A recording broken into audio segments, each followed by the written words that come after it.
With combat operations against Iran now stretching into their sixth day, we've seen several notable air-to-air engagements, historic first uses of never-before-seen weapon systems, and a growing list of questions begin to emerge about how long this fight might take and how exactly it might end. Now, with localized air superiority established on Iran's southern flank, American combat aircraft are beginning to fly deeper into the nation's airspace as they begin to transition away from longer-range standoff weapons like cruise missiles that are meant to limit the risk to launching aircraft, and toward cheaper and more plentiful close-range stand-in weapons like JDAMs. Now, this shift suggests Iran's integrated air defense network is beginning to falter under the weight of literally thousands of airstrikes being conducted in the south by American forces and in the north by Israeli aircraft.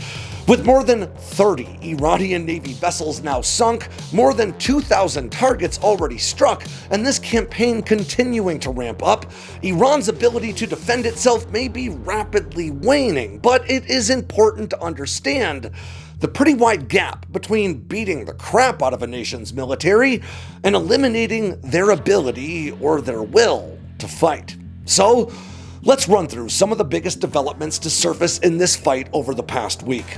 I'm Alex Hollings, and this is Air Power.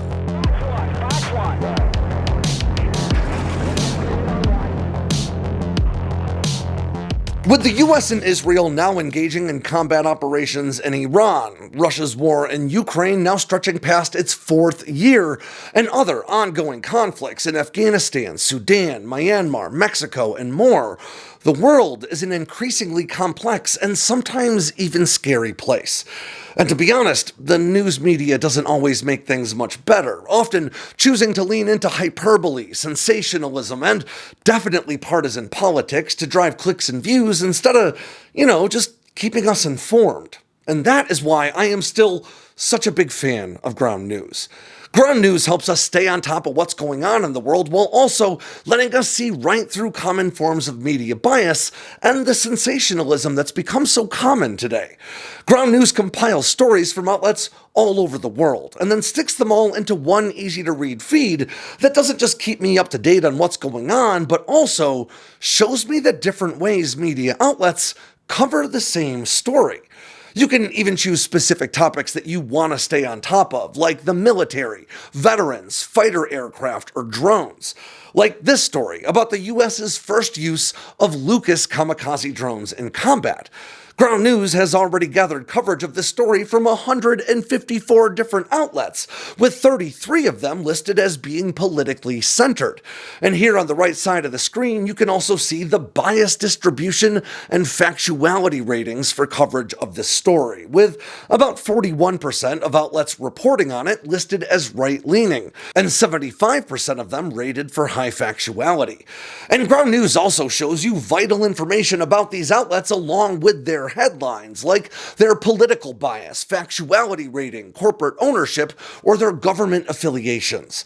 And I love the Ground News Blind Spot feature that shows me the stories that are getting lots of attention in one political sphere and are being ignored in the other. It helps me make sure I'm keeping my media intake politically balanced.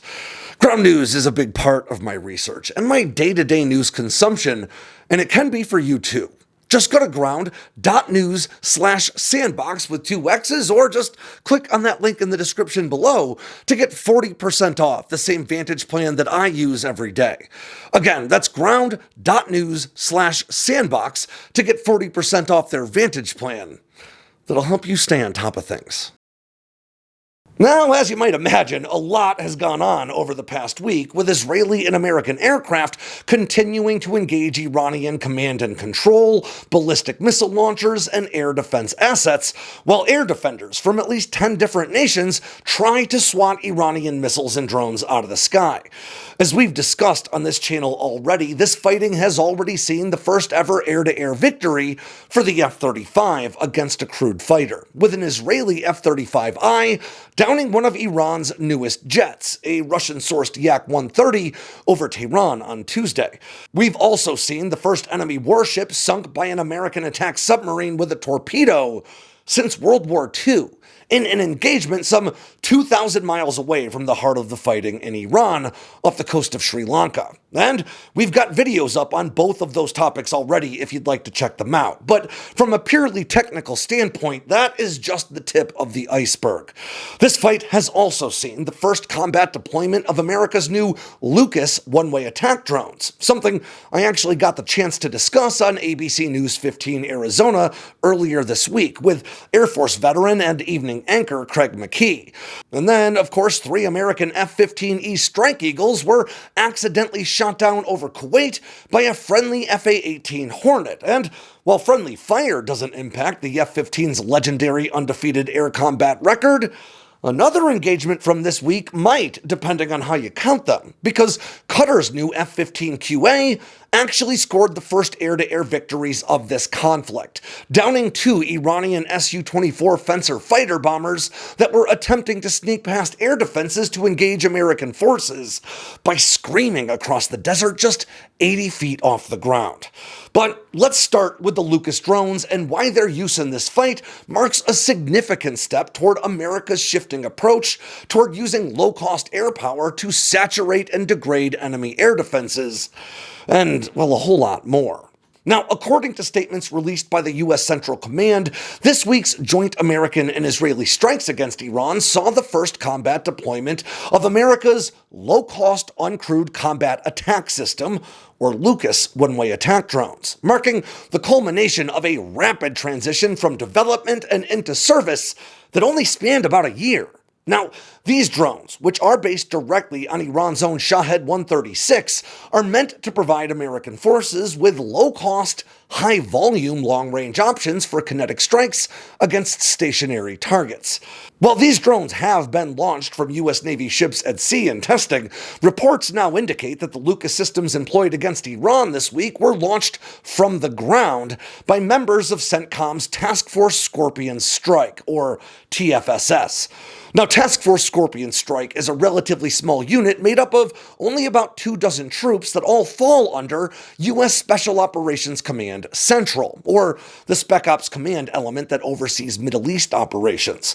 This group was established just this past December with the express purpose of rapidly developing and fielding low-cost drone combat capabilities for American forces. And low cost is right. The Lucas system can deliver decent-sized high-explosive payloads over hundreds of miles at a reported cost of just $35,000 per drone, or about half the price of the cheapest Hellfire missile iterations in service today, which offer a range of only around 7 miles. Higher-end cruise missiles that do offer a similar range to the Lucas, like the AGM-158B JASSM-ER, can cost upwards of 36 times as much as these drones. Now, the specific capabilities of the Lucas aren't entirely clear, but the firm responsible for its development, Arizona-based SpectreWorks, has previously disclosed the capabilities of the target drone that Lucas is based on, their FLM-136, which was originally meant to provide the American military with a suitable stand-in for Iran's real Shahed 136 for troops to practice shooting down. Now, this effort has been described by American officials openly as reverse engineering the Iranian weapon, but it is worth noting that Iran itself is arguably guilty of the same. The Shahed 136 design is mostly derivative of Israeli's Harop drone that first emerged in the early 2000s, and to be fair, that drone was itself a derivative of the German Dar drone that first emerged in the 80s. That is to say that to some extent, this idea of a propeller-driven, lifting-body long-range munition has been around for a long time, but it's only recently become so inexpensive to produce that the threat they pose to even advanced and capable military forces has really exploded. Now, while the American-made FLM-136 is based directly on a reverse-engineered Shahed drone, it is built at a slightly smaller scale to further reduce cost. Both the Shahed 136 and the FLM-136 boast an 8.2-foot wingspan, but the American drone is about a foot shorter and quite a bit lighter at just 180 pounds versus the Shahed's 440. As a result, the FLM-136 carries less fuel, a smaller engine, and a smaller payload, resulting in a maximum range of a bit more than 510 miles, carrying a 40-pound high-explosive warhead, as compared to the original Shahed 136 that might cover 1,200 miles with a larger 80-pound payload. Still, a 40-pound payload amounts to roughly twice the explosive power of a modern Hellfire missile, so these weapons aren't exactly lightweight. Now, the FLM-136 can reportedly loiter for upwards of 6 hours. It can cruise at speeds of around 74 knots, that's about 85 miles per hour, and can dash at speeds of up to 105 knots, or about 120 miles per hour, giving it a slightly higher top speed than the Shahed 136 when they're both at a dead sprint. Now, it isn't clear whether the Lucas drone used in combat this week is simply an armed version of the FLM-136, or if the design has seen further revisions since making the leap from target to weapon. Though the system is intended to be modular, meaning components like the warhead, the engine, and other onboard electronics can be swapped out with relative ease. One thing is for certain, however, it's that the Lucas system benefits from vast American investments into networked off-board computing for drone systems. And that means these Lucas drones themselves don't need to carry particularly advanced hardware on board beyond their two-way data links to benefit from advanced target distribution and swarming tactics made possible by advanced autonomy software. As a result, the drones themselves are arguably no more advanced than those launched by Iran, but are nonetheless more capable thanks to the technology not within them, but that surrounds them. Okay, now let's move on to what could have been a tragedy, but instead seems to be little more than a very expensive mistake from a Kuwaiti fighter pilot. At right around 7 a.m. local time in Kuwait on Monday, the third day of the joint American-Israeli offensive, 3 U.S. Air Force F-15E Strike Eagles were shot down, with immediate reports citing friendly fire. But it wasn't until the following day that rumors began to surface that the American jets weren't accidentally shot down by local air defenses, but rather by a friendly fighter from the Kuwaiti Air Force operating in the same airspace.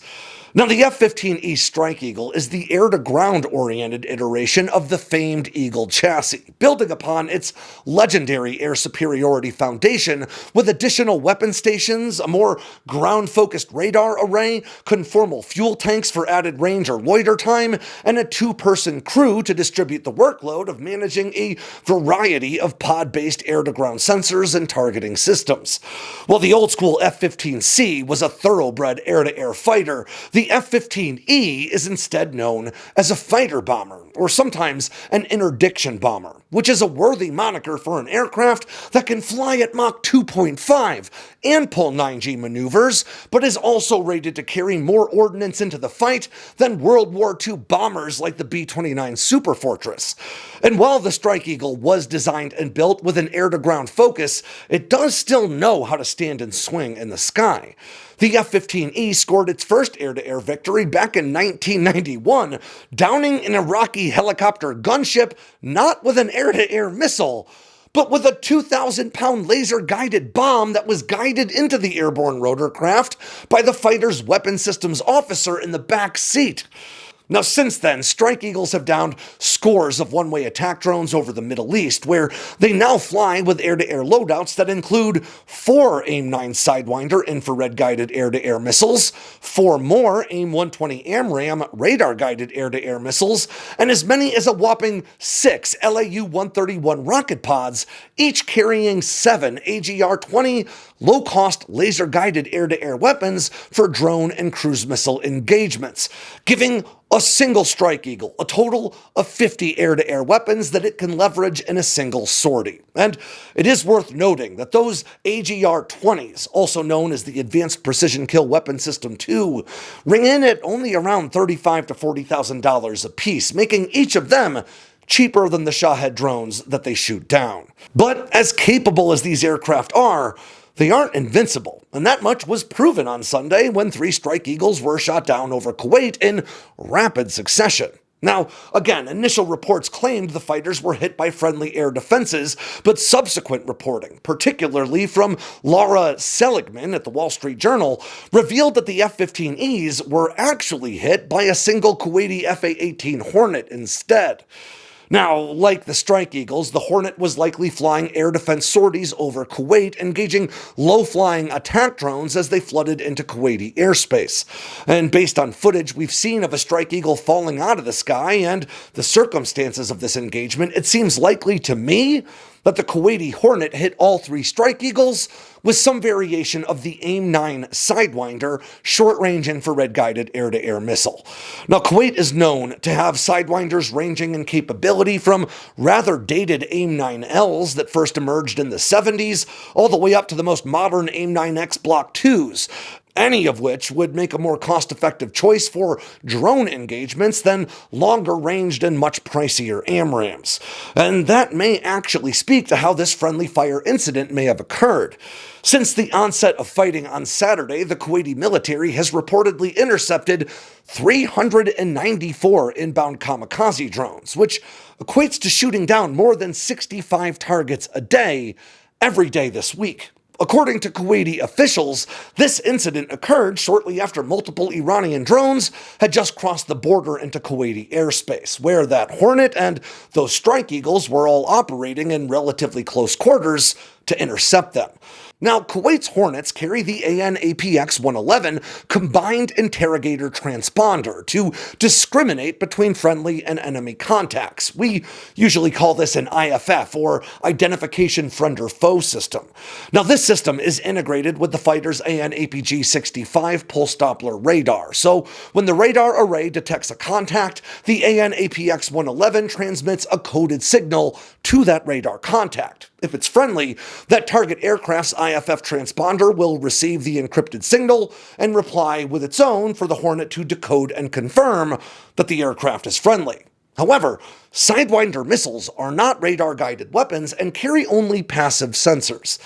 That is to say that while a Sidewinder can be cued to a target by the onboard radar that has already discriminated between friend and foe and is just telling it where to point its sensors, that's not the only way you could potentially employ a Sidewinder. You could also effectively use them as point-and-shoot weapons, which could have been the case in this incident. Though more modern versions of the Sidewinder do use electro-optical sensors to not only identify the aircraft's heat signature, but also its general shape to improve its ability to dismiss countermeasures like flares. Now, I tell you all that just to explain that the Kuwaiti pilot was all but certainly aware of the presence of those Strike Eagles, just as those Strike Eagles were all but certainly aware of the presence of that Hornet. But when targets started closing in from the same basic direction as those friendly fighters, the Hornet pilot probably failed to recognize the likelihood that his infrared-guided weapons would go after those closer fighters rather than the drones closing with them from further ahead. And while American F-15Es do carry the AN/ALR-56C radar warning receiver that would have notified the air crews that they had been locked onto by that Hornet's radar for an AMRAAM shot, they wouldn't have got that same warning for an infrared-guided Sidewinder. The only notice the Strike Eagle crews would have gotten would have come from the AN/AAR-57 Common Missile Warning System, which would have detected the infrared spike of the missile launch and then tracked its trajectory visually toward the fighters. Now, this extremely brief but advanced warning, combined with the Sidewinder's roughly 21-pound warhead, would explain why all 6 crew members of these jets were able to eject safely. But I want to be clear that this isn't meant as an excuse for what does seem to be an absolutely egregious error on the Kuwaiti pilot's part. But based on the evidence available so far, there's really no reason, at least yet, to suspect that it was anything other than that, an egregious error. The United States conducts large-scale air combat exercises like Red Flag multiple times per year, specifically to train pilots on how to manage complex and messy combat environments like the ones they're operating in. And these sorts of friendly fire incidents offer an important lesson in why that kind of training is so important. And, of course, for those claiming that this incident ends the F-15's undefeated air-to-air combat record, there are a few things that you should know too. First is that friendly fire incidents obviously don't apply toward a platform's combat record. And second, the Strike Eagle is a different aircraft than the F-15A, B, C, and D, so its records are its own. Now, let's move on to the Qatari Air Force's F-15QAs downing a pair of Iranian Su-24 Fencer fighter bombers as they closed with Al Udeid Air Base, which is generally considered to be the primary operating hub for American forces in the region. According to reports, those Su-24s penetrated Qatari airspace flying just 80 feet above the ground to avoid detection, closing to within just 2 minutes of the airbase before being intercepted. The Qatari Air Force reportedly tried to contact the two Iranian jets over the radio, but were rebuffed. So one of the F-15QAs approached the jets and got a closer look and observed that they were indeed carrying, quote, bombs and guided munitions. With confirmation from higher that the Su-24s were indeed deemed hostile, the Qatari jet was cleared to engage them and dropped both fencers into Qatar's territorial waters with undisclosed air-to-air missiles immediately after. Now, the Su-24 Fencer is a twin-engine supersonic variable sweep-wing tactical bomber that first entered service for the Soviet Union all the way back in 1974, and that Iran first started buying in the early 1990s. With a top speed of Mach 1.6 and 9 hard points to distribute more than 17,000 pounds of ordnance, these jets are, to at least some extent, designed to fly in a similar role to the F-15E Strike Eagle that actually served as the basis for Qatar's more modern F-15QAs. Now, Iran is said to boast an inventory of both laser and satellite-guided bombs, similar in function to American JDAMs, or Joint Direct Attack Munitions, though most confirmed reports of Iranian bombing operations have involved older, less expensive, unguided, or dumb bombs, though these dated weapons could still have caused a great deal of damage at Al Udeid Air Base. But in terms of sheer air power capability, Iran's Soviet-era fencers were, anything but a match for even a single F-15QA, as I would argue this engagement pretty clearly demonstrates. Qatar's F-15QAs build upon changes originally made to the F-15 design for Saudi Arabia's F-15SAs, and in broad terms, both of these programs funded literally tens of billions of dollars worth of research and development that ultimately manifested in America's much improved new F-15EX.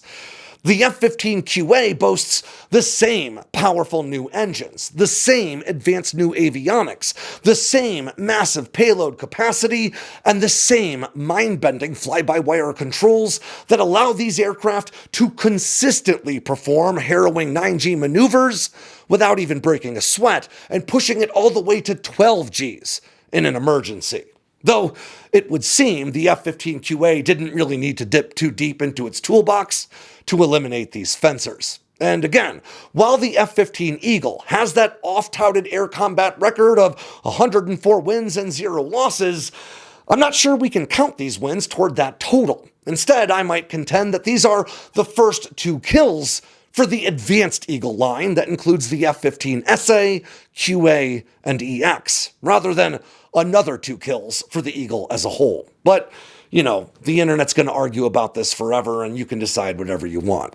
Of course, this conflict is anything but over, and while American and Israeli airstrikes continue to stifle Iran's airborne threats, with Iranian ballistic missile launches now said to be down 90% and drone launches down 83% since the beginning of this week, the more lasting threat from Iran might actually come from their network of proxy forces that we will actually discuss in more depth next week. And with that, ends yet another edition of Air Power from Sandboxx News. I'm Alex Hollings. Make sure to swing by sandboxnews.com today and every day for all the latest in news, entertainment, and now merch from all around the force. If you got anything out of today's video, make sure to click like and subscribe down below, and leave me a comment so I know what I should cover next. And of course, don't forget to tap on that bell icon so you never miss a drop from Sandboxx News.